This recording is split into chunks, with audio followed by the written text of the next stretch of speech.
എല്ലാവർക്കും എൻ്റെ വിനീതമായ നമസ്കാരം. ഇന്ന് നമ്മൾ കാണാൻ പോകുന്നത് 80ാമത്തെ വീഡിയോ ആണ്. ഇതിൽ ലാസ്റ്റായിട്ട്, അതായത് സദ്ഗുരുവിൻ്റെ കർമ്മ എന്നുള്ള ബുക്ക് റിവ്യൂ ചെയ്തതിൻ്റെ ലാസ്റ്റ് എപ്പിസോഡാണ് ഇത്. എന്നുവെച്ചാൽ പാർട്ട് 1 തീർത്തു, പാർട്ട് 2 തീർത്തു, അടുത്തത് പാർട്ട് 3 ആണ്. അപ്പം ആ ബുക്കിൽ പാർട്ട് 3 മൊത്തം ക്വസ്റ്റ്യൻ ആൻഡ് ആൻസർ ആണ്. അതായത് സദ്ഗുരു സത്സംഗ് നടത്തും. സത്സംഗ് എന്ന് പറയുമ്പം പബ്ലിക് എല്ലാം കൂടെ ചേർന്നിരിക്കും. അപ്പോൾ സദ്ഗുരു വരും, സദ്ഗുരുവിൻ്റെ അടുത്ത് നമുക്ക് ചോദ്യം ചോദിക്കാം. അപ്പോൾ അതിന് ചില പ്രൊസീജിയറൊക്കെ ഉണ്ട്, അതൊക്കെ അവർ നോക്കിയോളും. പക്ഷെ നമ്മൾ ചോദ്യം ചോദിക്കുന്നവർ നേരത്തെ ക്വസ്റ്റ്യനൊക്കെ എഴുതി കൊടുത്താൽ അവരത് ഓർഡർ അനുസരിച്ച് അവർ നമ്മളെ വിളിക്കും. അപ്പം നമുക്ക് ചോദ്യങ്ങൾ ചോദിക്കാം. അപ്പോൾ സദ്ഗുരു അതിനുള്ള ആൻസർ പറയും. അങ്ങനെ പാർട്ട് സി മൊത്തം ഈ ക്വസ്റ്റ്യൻ ആൻസർ ആണ്. അപ്പോൾ അതിൽ ഒരുപാട് കാര്യങ്ങൾ നമ്മൾ നേരത്തെ ഈ ബുക്ക് റിവ്യൂവിൽ കണ്ടതാണ്. അതിന് മുമ്പേ തന്നെ, ഈ ബുക്ക് റിവ്യൂ തുടങ്ങുന്നതിന് മുമ്പേ തന്നെ നമ്മൾ ഒരുവിധം എല്ലാമേ കണ്ടിട്ടുണ്ടെന്ന് വെച്ചാൽ നമ്മളതെല്ലാം പഠിച്ച് വന്നതാണ്. അപ്പം ആളുകൾ അവരവരുടെ സംശയം ചോദിക്കുന്നു, സദ്ഗുരു അതിൻ്റെ ബദൽ പറയുന്നു. അപ്പം ഞാൻ മൊത്തം 2-3 പ്രാവശ്യം വായിച്ചു നോക്കി അരിച്ചു പറക്കി ഞാൻ നമുക്ക് വേണ്ടിയ ചില 10 പോയിന്റ്സ് മാത്രം എടുത്തിട്ടുണ്ട്. അതാണ് പുതിയതെന്ന് ഞാൻ പറയാനില്ല, 1-2 എണ്ണം റിപ്പീറ്റ് ചെയ്യുന്നതാണ് പോയിന്റ്സ്. പക്ഷേ ഈ 10 പോയിന്റ്സോടെ നമുക്ക് ഈ ബുക്ക് റിവ്യൂവിനെ അങ്ങ് തീർക്കാം. അതാണ് ഈ വീഡിയോയുടെ ഉദ്ദേശം. ഓക്കെ, അതിൽ അപ്പം നമ്മൾ ഒരു 4-5 പോയിന്റ് ഇത് റെപ്പറ്റീഷനാണ്, അതായത് നേരത്തെ നമ്മൾ കണ്ടതാണ്. ഫസ്റ്റ് പോയിന്റ്, ഇൻഡിവിജ്വൽ കർമ്മനെ കുറിച്ച് നമ്മൾ കണ്ടിട്ടുണ്ട്. അതായത് ഓരോ വ്യക്തിയുടെയും കർമ്മം അനുസരിച്ച്, അതായത് ചെയ്ത്ത് അനുസരിച്ച്, പ്രവൃത്തി അനുസരിച്ച് ഇൻഡിവിജ്വലിന് കിട്ടുന്ന ഫലം. അതൊന്ന്. അതല്ലാതെ നമ്മൾ ഈ സൊസൈറ്റിയുടെ ഒരു കർമ്മമുണ്ട്, കൺട്രിയുടെ ഒരു കർമ്മമുണ്ട്, ഒരു പോപ്പുലേഷന് ഒരു കർമ്മമുണ്ട്. ഇപ്പം ഈ സൊസൈറ്റിയുടെ കർമ്മ എന്ന് പറയുമ്പോഴേ അസുഖങ്ങൾ, പണ്ടൊക്കെ ഒരുപാട് അസുഖങ്ങളൊക്കെ വന്നുകൊണ്ടിരുന്നു. പക്ഷേ അതിന് നമ്മൾ ഒട്ടുമൊത്തമായിട്ട് പല വാക്സിൻസ് എല്ലാം കണ്ടുപിടിച്ച് ആ കുറേ അസുഖങ്ങളെ നമ്മൾ മാറ്റി. അതേപോലെ ചില സൊസൈറ്റിയിൽ റേപ്പ് ചെയ്യുന്നതൊക്കെ കൂടുതലാണ്.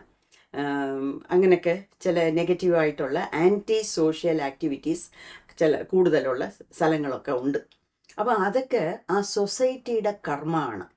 അപ്പോൾ അതൊക്കെ നമുക്ക് അനുഭവിക്കണമെന്നുണ്ടെങ്കിലാണ് ആ സ്ഥലങ്ങളിൽ പോയി പെട്ടുപോകുന്നത്, അല്ലെങ്കിൽ അവിടെ തന്നെ ജനിച്ച് വളരുന്നത്, അല്ലെങ്കിൽ അവിടെ പോയി അകപ്പെടുന്നത്. അപ്പം നമ്മുടെ കർമ്മയ്ക്കനുസരിച്ച് നമ്മളെ ആ സ്ഥലത്തൊക്കെ കൊണ്ട് എത്തിക്കും. അപ്പം എല്ലാ വിധത്തിലും നമ്മൾ നോക്കുമ്പോൾ നമ്മൾ നല്ല പ്രവൃത്തി അല്ലാതെ വേറെ ഒരു പ്രവൃത്തിയും നമുക്ക് ചെയ്യരുത് എന്നുള്ളതാണ് ഇതിൽ നിന്ന് തിരിച്ചും നമ്മൾ പഠിക്കുന്ന പാഠം. ഓക്കെ, അത് ഏത് പോപ്പുലേഷൻ കർമ്മ ആണെങ്കിലും ശരി, സൊസൈറ്റിയുടെ കർമ്മ അങ്ങനെ, ഫാമിലി കർമ്മ ആവട്ടെ, ഇൻഡിവിജ്വൽ കർമ്മ ആവട്ടെ, അല്ലെങ്കിൽ കൺട്രിയുടെ കർമ്മ ആവട്ടെ, അല്ലെങ്കിൽ എർത്തിൻ്റെ ഫുൾ പ്രകൃതിയുടെ കർമ്മ ആവട്ടെ. ഇപ്പം ലോകം ഒട്ടുക്കെയാണ് ഈ കൊറോണ ബാധിച്ചത്, ഇല്ലയോ? അതൊക്കെ അപ്പോൾ ആ സമയത്ത് ഉണ്ടാകുന്ന കലക്റ്റീവ് കർമ്മമാണ്. അങ്ങനെ ലക്ഷം ആൾക്കാരെ കൊന്നിട്ടതെന്ന് വെച്ചാൽ അസുഖം വന്ന് മരിച്ചത്. കൊന്നു എന്നല്ല നമ്മൾ പറയേണ്ടത്, അസുഖം വന്ന ആൾക്കാരൊക്കെ ഒരുപാട് മരിച്ചു. അവരൊക്കെ നേരെ ചൊവ്വേ ഒരു കർമ്മമൊന്നും ചെയ്യാൻ പറ്റിയില്ല. എല്ലാ ഡെഡ് ബോഡീസിനെയും ഒന്നിച്ചിട്ടാണ് കത്തിക്കുന്നതും കുഴിയിൽ പുതയ്ക്കുന്നതും ഒക്കെ. അപ്പം അതൊക്കെ ഒരു നെഗറ്റീവ് കർമ്മയാണ്. ഓക്കെ, അപ്പം അതിലൊക്കെ അതിജീവിച്ച് നമ്മൾ ഇത്രയും പേര് ഇപ്പം ജീവിക്കുന്നു. ഈ കൊറോണയിൽ എത്രയോ ആൾക്കാർ മരിച്ചു. അതിനെ അതിജീവിച്ച് നമ്മളിപ്പം ജീവിക്കുന്നു എന്നുണ്ടെങ്കിൽ അത് ദൈവം നമുക്ക് തന്ന ഒരു വരപ്രസാദമാണ് എന്ന് നമ്മൾ വിചാരിക്കുക. അതൊന്ന്. പിന്നെ ഈ കർമ്മ എന്ന് ഇത്രയും പറയുന്നല്ലോ, അപ്പം ഞാൻ ഇനി ഒരു കാര്യവും ചെയ്യാൻ പോകുന്നില്ല, അപ്പോൾ എനിക്ക് കർമ്മയെ വരത്തില്ലല്ലോ. തെറ്റ്. ഒരു കാര്യവും ചെയ്യാതിരുന്നാലും നെഗറ്റീവ് കർമ്മയാണ്. എന്താണെന്ന് വെച്ചാൽ, അതായത് ചെയ്യേണ്ട കാര്യങ്ങൾ നേരെ ചൊവ്വേ അതാത് സമയത്ത് ചെയ്തിരിക്കണം. നമ്മളുടെ കടമയെ ചെയ്തിരിക്കണം. നമ്മൾ ഈ കർമ്മനെ അനുഭവിച്ച് തീർക്കാനാണ് ഈ ജന്മം എടുത്തിരിക്കുന്നത്. അപ്പോൾ അതിൽ നിന്ന് ഞാനൊരു സേഫ് പ്ലേ ചെയ്യാം, അതായത് ഞാനൊന്നും ചെയ്യാതെ മിണ്ടാതിരിക്കുന്നതുകൊണ്ട് എനിക്കൊരു കർമ്മയും ഉണ്ടാകത്തില്ല, അത് തെറ്റ്. അപ്പം നമ്മൾ നമ്മളുടെ നെഗറ്റീവ് കർമ്മനെ അനുഭവിക്കുന്നില്ല, അനുഭവിച്ച് തീർക്കുന്നില്ല. അപ്പം നമ്മളുടെ പ്രാരാബ്ധ കർമ്മ വീണ്ടും വീണ്ടും അവിടെ അക്യുമുലേറ്റ് ആയി അവിടെ തന്നെ കിടക്കുക. ഓക്കെ, അതുകൊണ്ട് ഒന്നും ചെയ്യാതിരിക്കുന്നതുകൊണ്ട് നെഗറ്റീവ് കർമ്മ വരത്തില്ല എന്നുള്ള തെറ്റിദ്ധാരണ വേണ്ട. നമ്മൾ ചെയ്യേണ്ട കടമകളെ ചെയ്തുകൊണ്ടിരിക്കുക, പുതിയ പുതിയ നെഗറ്റീവ് കർമാസ് ചേർക്കാതിരിക്കുക. അത്രയും മാത്രം നമ്മൾ നോക്കിയാൽ മതി. അറിഞ്ഞോ അറിയാതെ ഇത്രയും കാലം ചെയ്തു പോയതെല്ലാം എന്ത് ചെയ്യാൻ പറ്റും, വെച്ച് അനുഭവിക്കുക, അത്രയേ ഉള്ളൂ. അപ്പോൾ അനുഭവിക്കുമ്പോഴും എങ്ങനെയാണ് അതിനെ ഏത് കണ്ണോട്ടത്തിലാണ് നമ്മൾ നോക്കേണ്ടതെന്ന് നമ്മൾ പറഞ്ഞിട്ടുണ്ട്. അതായത് വിറ്റ്നസ് മോഡിലിരുന്ന് മിണ്ടാണ്ടിരുന്ന് അനുഭവിക്കുക, അത്രയേ ഉള്ളൂ. അതൊന്ന്. പിന്നെ അതേമാതിരി വേറൊരു പോയിന്റ് ഇവിടെ റിപ്പീറ്റ് ആവുന്നുണ്ട്. നമ്മൾ നേരത്തെ ഇതും കണ്ടതാണ്. അതായത് കർമ്മ എന്ന് പറയുന്നത് നമുക്ക് ഉള്ള ഒരു പനിഷ്മെൻറ്റും അല്ല, നമുക്ക് കിട്ടുന്ന ഒരു റിവാർഡും അല്ല. ഓക്കെ, അത് ദൈവം മേളിൽ ഇരുന്ന് നമുക്ക് നമ്മളെ ദണ്ഡിക്കുവാണ്, അതൊന്നുമല്ല. നമ്മൾ ചെയ്തത് നമ്മൾ വെച്ച് അനുഭവിക്കുക. അപ്പോൾ അതിനെ പനിഷ്മെൻ്റ് എന്നും വിചാരിക്കരുത്, ശിക്ഷയെന്നും വിചാരിക്കരുത്, അല്ല നമുക്ക് കിട്ടുന്ന റിവാർഡ് അങ്ങനെയും വിചാരിക്കരുത്. ഓക്കെ, പിന്നെ വേറൊരു പോയിന്റ് ഇതും നമ്മൾ കണ്ടതാണ്. പെയിൻ എന്ന് പറയുന്നത്, വേദന എന്ന് പറയുന്നത് ഫിസിക്കലാണ്. അതേസമയത്ത് സഫറിങ് എന്ന് പറയുന്നത് സൈക്കോളജിക്കലാണ്. ഈ പെയിൻ ഇപ്പം ഞാൻ പറഞ്ഞിട്ടുണ്ട്, ഇപ്പം നമ്മൾ ഒരു മലക്കറി അരിയുന്നു, കുറച്ച് ഡീപ്പായിട്ട് നമ്മളുടെ വിരലൊന്ന് വെട്ടി, രക്തം വരുന്നു, വേദനിക്കുന്നു. അതും വലത്തെ കയ്യിലാണെങ്കിൽ തീരെയും വല്ല പുളി കരയ്ക്കുമ്പം, മുളക് പൊടിയെടുക്കുമ്പം, എന്തെങ്കിലുമൊക്കെ ജോലി ചെയ്യുമ്പം അവിടെ വേദനിച്ചുകൊണ്ടിരിക്കും. ഒരു 2-3 ദിവസങ്ങൾ ആ വൂണ്ട് കട്ടെൻഡ് മൂടുന്നവരെ നമുക്ക് വേദന കാണും. അപ്പം പെയിൻ എന്നുള്ളത് ഫിസിക്കൽ. അപ്പം ഈ പെയിൻ, ഇപ്പം ഈ മുറിവ് കൊണ്ട് ഉണ്ടാകുന്ന പെയിൻ വന്ന് നമുക്ക് ഫിസിക്കലാണ്, ദേഹത്തുള്ളതാണ്, അതിനെ നമുക്കൊന്നും ചെയ്യാൻ പറ്റത്തില്ല. അതേസമയത്ത് ഈ സഫറിങ് ഈസ് സൈക്കോളജിക്കൽ എന്ന് പറയുന്നതാണ് നമ്മൾ ശ്രദ്ധിക്കേണ്ടത്. അതിൻ്റെ അർത്ഥം എന്തുവാ? ഈ നമുക്ക് ദേഹത്ത് ഒരു മുറിവുണ്ടാകുമ്പോൾ ഉള്ള വേദന സ്വാഭാവികമാണ്, നാച്ചുറലാണ്, അതിനെ നമുക്കൊന്നും ചെയ്യാൻ പറ്റത്തില്ല. പക്ഷേ ഇതിനെ ആൾക്കാർ ഏത് രീതിയിൽ എടുക്കുന്നു എന്നുണ്ടല്ലോ, അതാണ് സൈക്കോളജിക്കൽ എന്ന് പറയുന്നത്. ഈ സൈക്കോളജിക്കൽ എന്ന് പറയുമ്പോൾ എന്തുവാ?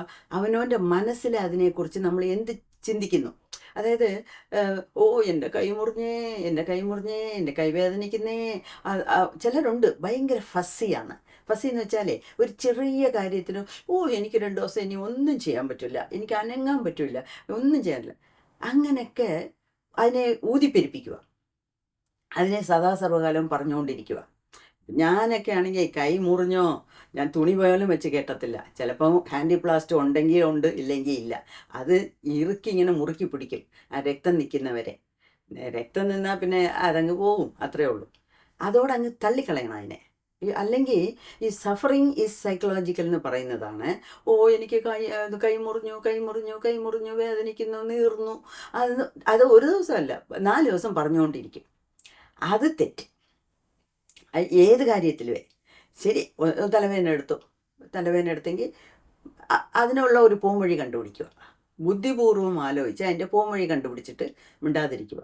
എനിക്ക് തലവേദനയാണ്, എനിക്ക് ഒന്നും ചെയ്യാൻ പറ്റില്ല, എനിക്ക് തലവേദനിക്കുന്നു. അതേപോലെ വേറൊരു കാര്യം, ഇപ്പം ചൂടുകാലമാണല്ലോ, സമ്മറാണ്. അപ്പം എന്തോരു ചൂട്. ചൂട് കാലത്ത് ചൂടാണ്, സമ്മർ എന്ന് പറയുമ്പം വെയിൽ കാലത്ത് ചൂടാണ്, അത് നമുക്കറിയാമല്ലോ.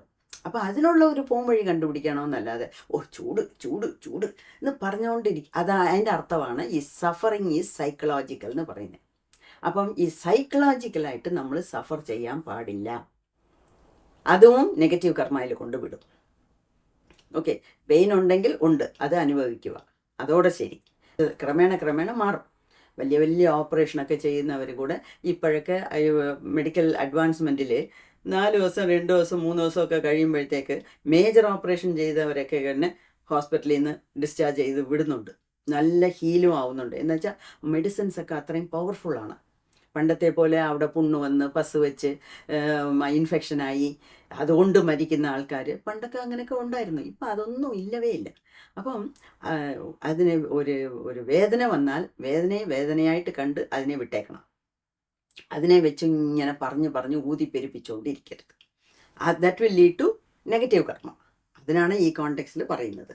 ഓക്കെ, അതേപോലെ വേറൊരു ചോദ്യം ഉണ്ടായിരുന്നു.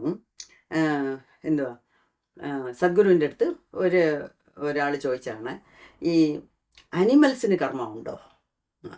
അനിമൽസിന് കർമ്മമുണ്ട്, പക്ഷേ അത് നമ്മളുടെ അത്രയും സ്ട്രോങ് കർമ്മമല്ല, അത് മൈൽഡാണ്. ഈ മൈൽഡ് എന്ന് പറയുന്നതിൻ്റെ കാരണം, അതായത് അനിമൽസിന് ഇൻസ്റ്റിങ്ക്റ്റ് വഴിയാണ് അവർ ജീവിക്കുന്നത്. ഇൻസ്റ്റിങ്ക്റ്റ് എന്ന് വെച്ചാൽ എന്തുവാ? അപ്പം കാണുക, അപ്പം റിയാക്ട് ചെയ്യുക. അതായത് വിശന്ന കാണുക, കണ്ട ഉടനെ കഴിക്കുക, അത്രയേ ഉള്ളൂ. അതിന് പിന്നെ അതിനെക്കുറിച്ച് അവർക്ക് ചിന്തയില്ല. ഉറങ്ങണമെന്ന് ചോദിച്ചാൽ അപ്പം ഉറങ്ങുക, അത് ചെയ്യുക, അത്രേ ഉള്ളൂ. ഏത് വിചാരിക്കുന്നോ അതാണ് ഇൻസ്റ്റിങ്ക്റ്റ് എന്ന് പറയുന്നത്. ഇപ്പം നമുക്കങ്ങനല്ല, നമുക്ക് 5 അറിവല്ല, നമുക്ക് 6 അറിവ് തന്നിട്ടുണ്ട് ദൈവം. അപ്പം ഈ 6ാമത്തെ അറിവ് ഉപയോഗിച്ച് ഏത് ശരി ഏത് തെറ്റ്, ഓരോ സെക്കൻഡും ഓരോ കർമ്മ ഓരോ ആക്ഷനിലും ഏത് ശരി ഏത് തെറ്റ് എന്ന് നമ്മൾ ചിന്തിച്ച് വേണം നമ്മൾ പ്രവർത്തിക്കാൻ. അതുകൊണ്ടാണ് നമുക്ക് അങ്ങനത്തെ ഒരു 6 അറിവ് തന്നെ കൊണ്ടാണ് നമ്മളുടെ കർമ്മ സ്ട്രോങ് എന്ന് പറയുന്നത്. എന്നാൽ അനിമൽസിന് അത്രയും ചിന്തിക്കാനുള്ള ബുദ്ധിയില്ല, 5 അറിവേ ഉള്ളൂ. അവർക്ക് ദൈവം എന്ന് വെച്ചാൽ ആരെന്ന് അറിഞ്ഞൂടാ, പ്രപഞ്ചം എന്ന് വെച്ചാൽ എന്തോന്ന് അറിഞ്ഞൂടാ, ദൈവത്തിനെ കാണണമെന്നൊന്നും അവർക്ക് യാതൊരു ഇതുമില്ല, പറഞ്ഞിട്ടില്ല. അങ്ങനെ ഉള്ളപ്പം അവരുടെ കർമ്മ മൈൽഡാണ്, അങ്ങ് പോകും. അതുമാത്രമല്ല, ഇപ്പം ഒരു 100 ആടുകൾ ഒരേ സ്ഥലത്തുണ്ടെങ്കിൽ അവർക്ക് ഒരു കൂട്ടകർമ്മമുണ്ട്. ഈ സൊസൈറ്റിയുടെ കർമ്മ എന്ന് പറയുന്ന പോലെ ഒരു പോപ്പുലേഷൻ്റെ ഒരു കർമ്മമുണ്ട്, എല്ലാം കൂടെ ഒന്നിച്ച് പോകുന്നത് വരുന്നതൊക്കെ. അതൊക്കെ വലിയ ഇതല്ല. പിന്നെ ഇതിനെ സംബന്ധിച്ച് തന്നെ വേറൊരു ചോദ്യമുണ്ട്. അതായത് ഒരു മനുഷ്യൻ നീചമായിട്ട് അവൻ്റെ ആ ജന്മത്ത് പ്രവർത്തിച്ചുകൊണ്ട് അവൻ വീണ്ടും മൃഗമായിട്ട് ജനിക്കാനുള്ള സാധ്യത ഉണ്ടോ എന്ന് ഒരാൾ ചോദിച്ചിരുന്നു. അതിനുള്ള സാധ്യത വളരെ കുറവാണ്. എന്താ വെച്ചാൽ എത്രയോ ജന്മങ്ങൾ എടുത്ത് പിന്നെയാണ് നമ്മൾ ഈ മനുഷ്യജന്മത്ത് വരുന്നത്, മനുഷ്യജന്മം എടുക്കുന്നത്. അങ്ങനെ ഉള്ളപ്പം മനുഷ്യജന്മത്തിൽ മോശമായിട്ടുള്ള പ്രവൃത്തികൾ ഒരുപാട് പേര് ചെയ്യുന്നുണ്ട്. അതിനേറ്റ പോലെ ആയിരിക്കും അവരുടെ അടുത്ത വരുന്ന ജന്മങ്ങൾ. പക്ഷെ അതിനെന്ന് വിചാരിച്ച് തിരിച്ചും വീണ്ടും ഒരു പ്രാണിയായിട്ട് ജനിക്കുമെന്നുള്ളത് സാധ്യത വളരെ കുറവാണ്. അതുമാത്രമല്ല, അതിൽ ഒരു എക്സാമ്പിള് ഞാൻ എവിടെയോ കേട്ടതാണ്, ഞാൻ എവിടെയും വായിച്ചിട്ടില്ല, ആരോ പറഞ്ഞു കേട്ടതാണ്. നമ്മുടെ അശോക ചക്രവർത്തി ഇല്ലേ, അദ്ദേഹം എത്രയോ നല്ല കാര്യങ്ങൾ ചെയ്തു. പക്ഷേ ഈ പോരിടാൻ വേണ്ടി അദ്ദേഹം കൊടുത്ത ഓർഡറിൻ്റെ പേരിലല്ലയോ അദ്ദേഹത്തിൻ്റെ കീഴിലുള്ളവരെല്ലാം ചെയ്യുന്നത്. അപ്പം ലക്ഷക്കണക്കാന ആൾക്കാരെ കൊന്നു കുവിച്ചതിൻ്റെ മൊത്ത പാവവും എവിടുന്ന ഈ ഓർഡർ ആരിട്ടോ അവർക്കാണ് പോയി ചേരുന്നത്. അപ്പം അശോക ചക്രവർത്തിക്ക് അങ്ങനെ ഭയങ്കര ഒരു കർമ്മ ആയതുകൊണ്ട് അദ്ദേഹം അടുത്ത ജന്മത്തിൽ ഒരു വലിയ മലപ്പാമ്പായിട്ട് ജനിച്ചു എന്ന് ആരോ പറഞ്ഞ് കേട്ടിട്ടുണ്ട്. എനിക്കത് ആരോ ഒരു ബുക്കിൽ കുറിപ്പായിട്ട് വെച്ചിട്ടുണ്ടെന്ന്. അതിനെക്കുറിച്ച് ഞാൻ ഇനി കുറച്ചുകൂടെ ഗവേഷണം നടത്തണം. അത് ശരിക്കും ഞാൻ വായിച്ചിട്ടില്ല. പക്ഷേ അതൊക്കെ വളരെ സീരിയസ് ആയിട്ടുള്ള കർമ്മങ്ങൾ ചെയ്യുമ്പോഴാണ് ഇതേ അപ്പം ഒരു മനുഷ്യജന്മം എടുത്താൽ മനുഷ്യജന്മത്തിൽ തന്നെ അനുഭവിക്കാനും ഇഷ്ടം പോലെ ഉണ്ട്. അതുകൊണ്ട് തിരിച്ച് അവൻ ഒരു മൃഗമായിട്ട് ജനിക്കണമെന്നില്ല, അതൊരു കാര്യം. പിന്നെ വേറൊരു ഇതുണ്ട്. അതായത് നമ്മൾ മരിക്കുമ്പം അത് പല സ്ഥലത്തും പറഞ്ഞിട്ടുണ്ട്, നമ്മൾ ഇതിന് മുമ്പേ കണ്ടിട്ടുണ്ട്. മരിക്കുമ്പോൾ നമ്മൾ എന്ത് വിചാരിച്ച് ഏത് മനോഭാവത്തിൽ മരിക്കുന്നോ അതായിരിക്കും നമ്മളുടെ അടുത്ത ജന്മത്തിനെ തീർമാനിക്കുന്ന ഒരു ഘട്ടം. ഓക്കെ, അപ്പം ഇപ്പോൾ ഒരാൾ വയസ്സായി മരിക്കാൻ കിടക്കുന്നു. അപ്പോൾ അയാൾക്ക് കൂടെ തുണയായിട്ടിരുന്നത് ഒരു പട്ടിയാണ്, പെറ്റാണ്. അയാൾ വളർത്ത മൃഗം പട്ടി. ഞാനും മരിച്ചു പോയാൽ ഈ പട്ടി ആര് നോക്കും, അതിന് ആര് ചോറ് കൊടുക്കും, അതിനെ നോക്കാൻ ആരും ഇല്ലല്ലോ എന്നൊക്കെ വിചാരിച്ച് അങ്ങേര് മരിക്കുവാണെങ്കിൽ അടുത്ത ജന്മം അങ്ങേര് പട്ടിയായിട്ട് ജനിക്കണമെന്നില്ല.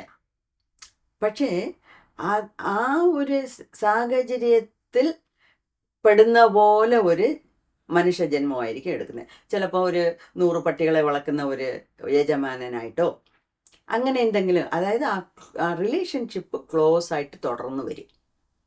അല്ലാതെ ഒരു മനുഷ്യൻ നീചമായിട്ട് പ്രവർത്തിച്ചുകൊണ്ടോ അല്ലെങ്കിൽ മരിക്കാറാകുമ്പം ഏതെങ്കിലും ഒരു പക്ഷിയെ വിചാരിച്ചുകൊണ്ട് മരിക്കുന്നതുകൊണ്ടോ തിരിച്ച് അയാൾ പ്രാണിയായിട്ട് അല്ലെങ്കിൽ ഒരു മൃഗമായിട്ടോ ജനിക്കേണ്ട സാധ്യത ഇല്ല എന്നാണ് പറയുന്നത്. ഓക്കെ, ഇതൊക്കെയാണ് അവിടുത്തെ ചോദ്യങ്ങൾ. പിന്നെ ഇനിയൊരു കാര്യം പറഞ്ഞിട്ടുണ്ട്.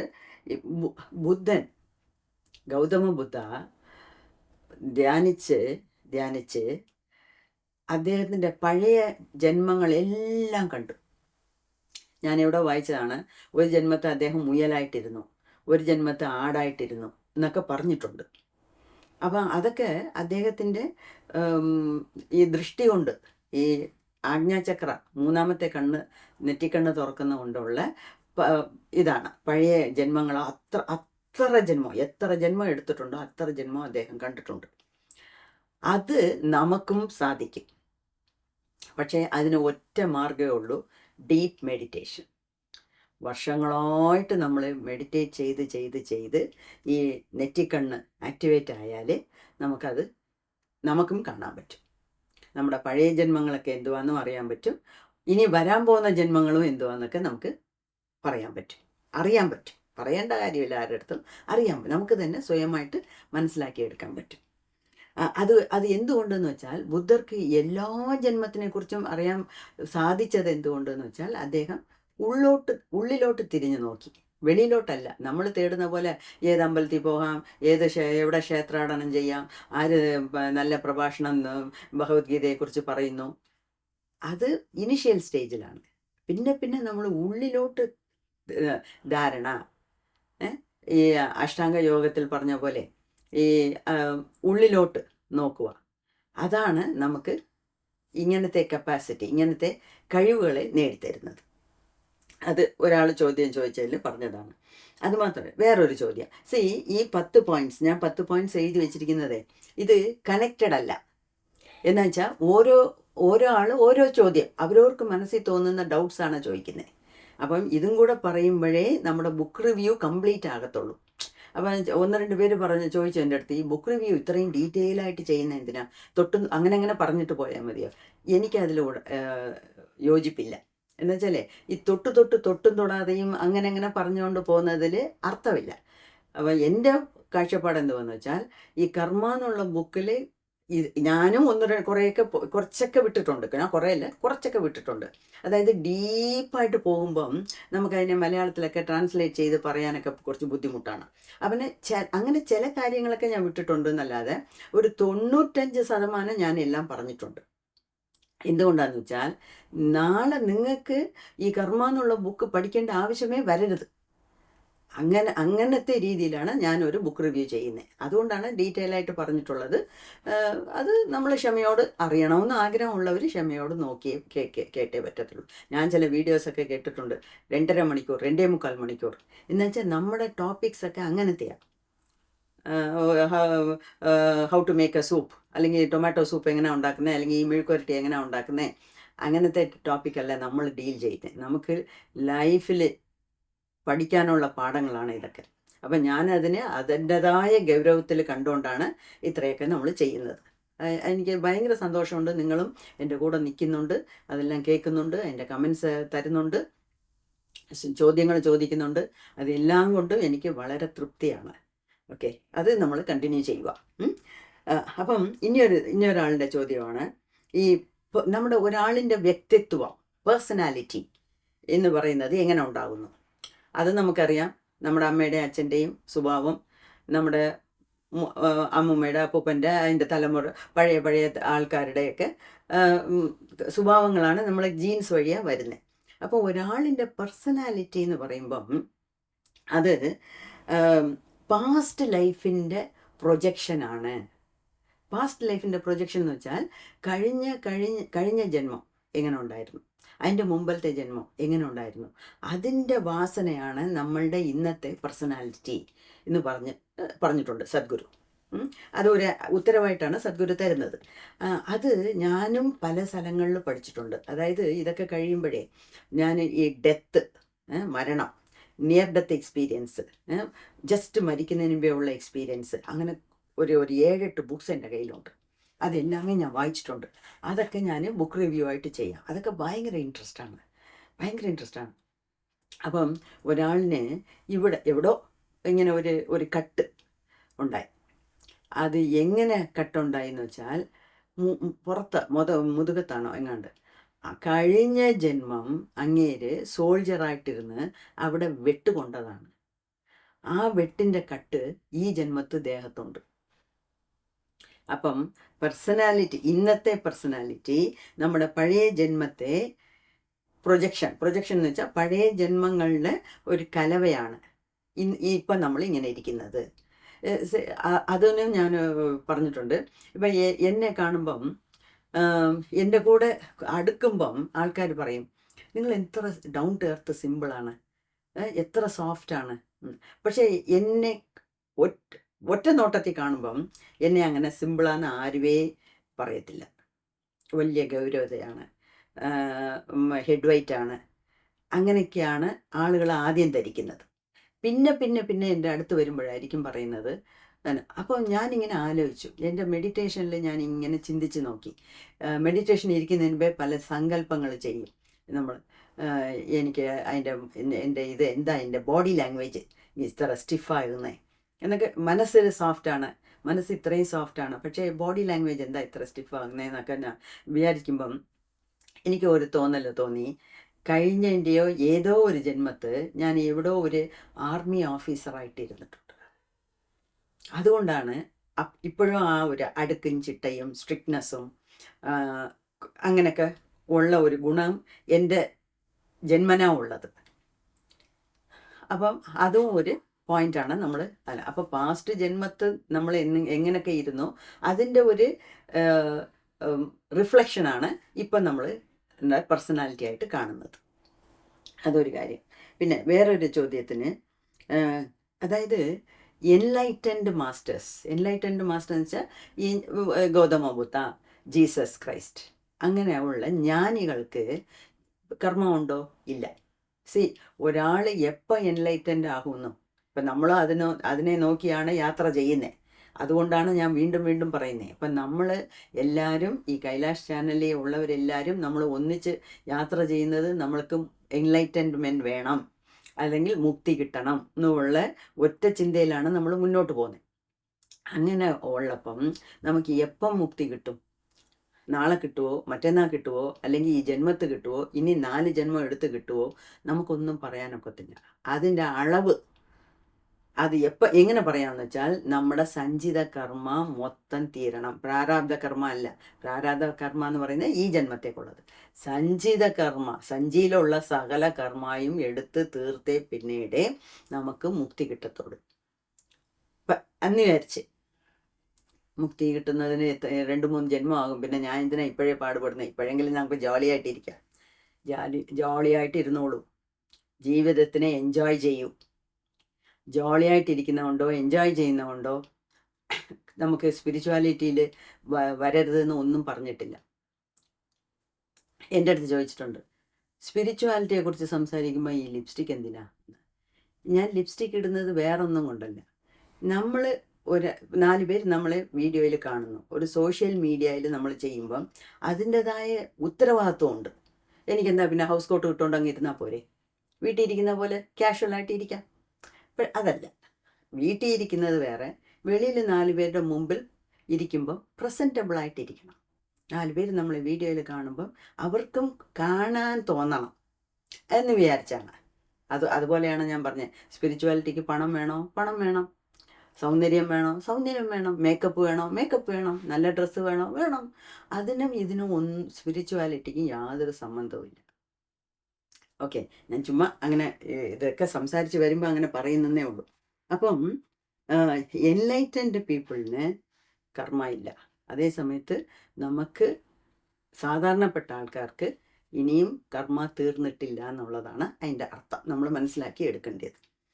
പിന്നെ അപ്പം എങ്ങനെ നമ്മൾ എതിർനീച്ചലിടാൻ പോകരുത്. നമ്മളുടെ ഈ ജന്മം എടുത്തു, ഇത്രയൊക്കെ ആയി, ഇനിയുള്ളത് നമ്മൾ പോരാടി എതിർനീച്ചലിട്ട് പോകണം. ഒഴുക്കിൻ്റെ കൂടെ അങ്ങ് പോവുക. Go with the wind. Go with the wind എന്ന് വെച്ചാൽ കാറ്റ് ഏത് ദിശയിൽ പോകുന്നോ ആ ദിശയിൽ പോകുന്നതായിരിക്കും എളുപ്പം. അതിൻ്റെ ഓപ്പോസിറ്റ് ഡയറക്ഷനിൽ വരുന്നത് പാട്. അപ്പോൾ നമുക്ക് ഓപ്പോസിറ്റ് ഡയറക്ഷനിൽ വരേണ്ട ആവശ്യമേ ഇല്ല. ജസ്റ്റ് അങ്ങ് പോവുക. വരുന്നത് വരട്ടെ, നമ്മൾ ചെയ്തതിൻ്റെ ഫലം അനുഭവിക്കുക. ആരെയും കുറ്റപ്പെടുത്താതെ വിറ്റ്നസ് മോഡിലിരുന്ന് സഫർ ചെയ്യാതെ ഉള്ള അങ്ങനെ കൊണ്ടുപോവുക. ഒരേ ഒരു കാര്യം, നമ്മൾ വീണ്ടും വീണ്ടും പുതിയ നെഗറ്റീവ് കർമ്മ ചെയ്യാതിരിക്കണം. അത്രയും അവയർനെസ് ഉണ്ടെങ്കിലേ മതി. ഇനി സഞ്ചിത കർമ്മയിൽ ചേർക്കരുത്. അതാണ് നമുക്ക് ആവശ്യം. ഇപ്പോഴത്തെ ആവശ്യം നമുക്ക് അതാണ്. ഓക്കെ. പിന്നെ വേറൊരു കാര്യം, ഇതും സദ്ഗുരു പറഞ്ഞതാണ്. ഇത് 10ാമത്തെ പോയിന്റാണ്.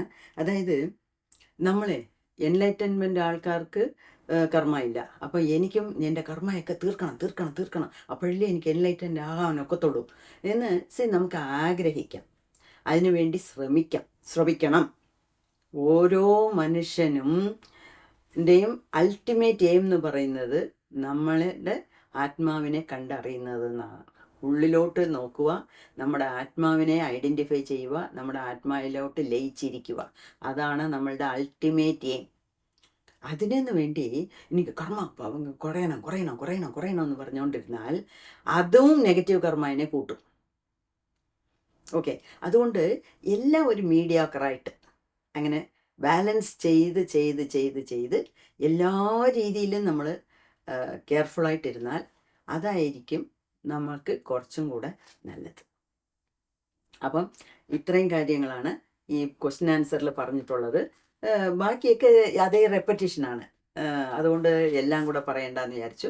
അപ്പം ഇതോടുകൂടി നമ്മൾ സദ്ഗുരുവിൻ്റെ ബുക്ക് റിവ്യൂ, കർമ്മ എന്നുള്ള ബുക്കിൻ്റെ ബുക്ക് റിവ്യൂ തീർത്തു. പിന്നെ ഒരു നല്ല കാര്യം എനിക്ക് പറയാനുണ്ട്. ഞാനിപ്പം ഈ വീഡിയോ എടുക്കുന്നത്, ഇത് 80ാമത്തെ വീഡിയോ ആണ്. ഈ 80ാമത്തെ വീഡിയോ തൊട്ട് കുറച്ച് വീഡിയോകൾ ഞാൻ എൻ്റെ മോൻ്റെ വീട്ടിൽ ജപ്പാനിലിരുന്നാണ് എടുക്കുന്നത്. ഞാൻ ചൊവ്വാഴ്ച രാവിലെ തിരുവനന്തപുരത്ത് നിന്ന് തിരിച്ച് ഡൽഹി വന്നു. ഡൽഹിയിൽ രാത്രിയായിരുന്നു ഫ്ലൈറ്റ്. ഡൽഹിയിൽ നിന്ന് അടുത്ത ദിവസം ടോക്കിയോ വന്നു. മോൻ വന്ന് വിളിച്ചുകൊണ്ട് വന്നു. ഞാനും എൻ്റെ കൊച്ചുമോളും കൂടെയാണ് വന്നിരിക്കുന്നത്. ഒരു 10-40 ദിവസം ഇവിടെ കാണും. 3 മാസം വരെ വിസ ഉണ്ട്, ഇവിടെ ഇരിക്കാം എനിക്ക്. പക്ഷേ കുഞ്ഞിന് സ്കൂളുണ്ട്, അതുകൊണ്ട് 1 മാസം കഴിഞ്ഞ ഉടനെ അങ്ങ് പോകും. അപ്പം ഇപ്പോഴത്തെ ഇനിയുള്ള വീഡിയോ എല്ലാം ഇവിടെ മോൻ്റെ വീട്ടിൽ വെച്ച് ടോക്കിയോയിലായിരിക്കും എടുക്കുന്നത്. അതുമാത്രമല്ല, ഞാൻ കുറേ ഫോട്ടോസൊക്കെ ഇവിടുന്ന് എടുത്ത് അയച്ചു തരാമെന്ന് വെച്ചാലേ, ഞാൻ ഇപ്പം മനസ്സിൽ വിചാരിച്ചിരിക്കുന്നത് ഈ സ്പിരിച്വൽ ചാനൽ അല്ലാതെ വേറൊരു ചാനൽ തുടങ്ങി ടോക്കിയോയുടെ കാര്യം, ജപ്പാൻ്റെ കാര്യം, എന്തൊക്കെ ഞാൻ പുതുമയായിട്ട് നമ്മളിവിടെ കാണുന്നു, ഇന്ത്യയിലില്ലാത്ത കാര്യങ്ങളൊക്കെ ഫോട്ടോസൊക്കെ എടുത്ത് വീഡിയോസൊക്കെ എടുത്ത് അതിലിടാം. അപ്പം നിങ്ങൾക്കും കാണാം. എല്ലാം ഒരു എക്സ്ചേഞ്ച് ഓഫ് ഐഡിയാസ്, അത്രയേ ഉള്ളൂ. ഇപ്പം എല്ലാവർക്കും ഇപ്പം ജപ്പാൻ വന്ന് എല്ലാം കാണണമെന്നില്ല. ഇപ്പം ഞാൻ തന്നെ US പോകണമെന്ന് എത്രയോ ആഗ്രഹിച്ചു, ഇതുവരെ പോയിട്ടില്ല. അപ്പോൾ US ഫോട്ടോസ് ആരെങ്കിലും അയച്ചു തരുമ്പോൾ എനിക്ക് ഹാപ്പിയാണ്. ഇങ്ങനെയൊക്കെ ഉണ്ടല്ലോ. അറിവാണ് ഇതൊക്കെ. അപ്പോൾ ഒരു നോളേജ്, അറിവ്. ഇപ്പം നമുക്ക് ലോകം മുഴുக்க ചുറ്റിക്കാണാനുള്ള സാഹചര്യങ്ങളൊന്നും ഇല്ല ഇപ്പോൾ. അപ്പം ആർക്കൊക്കെ എവിടെയൊക്കെ പോകാൻ പറ്റുമോ അവരൊക്കെ നമ്മളുടെ ഫോട്ടോ മുഖാന്തരം ഇപ്പോഴേ ഡിജിറ്റൽ വന്നേ പിന്നീട് എല്ലാം സാധ്യമാണല്ലോ. അപ്പം അങ്ങനെയും കൂടെ ഞാൻ കുറച്ച് ഫോട്ടോസും ഇവിടുത്തെ കാര്യങ്ങൾ, ഇവിടുത്തെ പൂക്കൾ, ചെടികൾ, ഇവിടുത്തെ അന്തരീക്ഷങ്ങൾ, ഇവിടുത്തെ രീതികളെല്ലാം ഞാൻ വേറൊരു ചാനലിൽ എടുത്തിടും. മോൻ സോനിയിലെ എൻജിനീയറാണ്, ടോപ്പ് ലെവൽ എൻജിനീയറാണ്. അപ്പം അദ്ദേഹത്തിന് ഈ എഡിറ്റിംഗ് ഒക്കെ വളരെ ഈസി ആയിട്ട് ചെയ്യാൻ പറ്റും. അപ്പം എത്ര ദൂരം നോക്കുമോ അത്രയും ദൂരം അതും ഞാൻ സൈഡ് ബൈ സൈഡ് നോക്കാം. അങ്ങനെ ഒരു പ്ലാൻ വെച്ചിട്ടുണ്ട്. അപ്പം ഇതോടുകൂടി തീർന്നു. ഇനി അടുത്ത വീഡിയോ വേറൊരു ഇതിൻ്റെ തുടർച്ചയായിട്ട് തന്നെ വളരെ ഇൻട്രസ്റ്റിംഗ് ആയിട്ടുള്ള ഒരു ടോപ്പിക്കാണ്. അത് അടുത്ത വീഡിയോയിൽ കാണും. നന്ദി, നമസ്കാരം.